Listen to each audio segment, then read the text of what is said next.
Madam আসেন। এখন পরে এসেছেন চেয়ারম্যান সাহেবের মেয়ে চেয়ারম্যান সাহেবের মাইয়া, তাড়াতাড়ি একটা স্পেশাল ফুচকা বানা কুইক। মাসুদ খান বাবুর কারো চাকর না, আমার দোকানে যে আগাইবো হ্যাঁ আগে ফুচকা পাইবো। সিরিয়াল ধরে ফুচকা খাওয়ান লাগবো। সিরিয়াল? এই লাইলা কখনো সিরিয়াল মেইনটেইন করে না।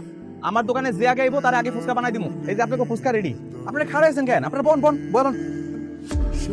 আমার বানানি ফুচকা আপনি ফালাই দিলেন। আমি চেয়ারম্যানের মেয়ে, আগে আমি ফুচকা পাবো, তারপর গ্রামবাসীরা। এই নয়ন, আজকের মতো ফুচকা দোকান বন্ধ। আর আপনারও দেখি এই জায়গায় ফুচকা বানায় কেটা খাওয়ায়? তোর এত বড় সাহস, ভরা বাজারে আমার মায়ের অপমান করস? আপনার মাই আমার দোকানে যায় মানুষের খাওয়া নিজেরা তার ধাক্কায় ফালাই দিছিল। আপনার মাইকে কামটা ঠিক করছিল? অবশ্যই ঠিক করছিল। ক্ষমতা আছে, তার ক্ষমতার অপব্যবহারটা করেন না।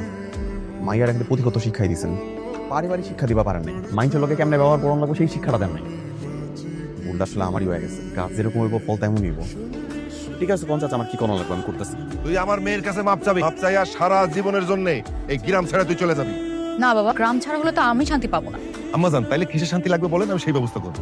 এখন থেকে রোজ ও আগে আমার জন্য ফুচকা বানাবে, সেই ফুচকা আমি খাবো, তারপর ও দোকান খুলবে।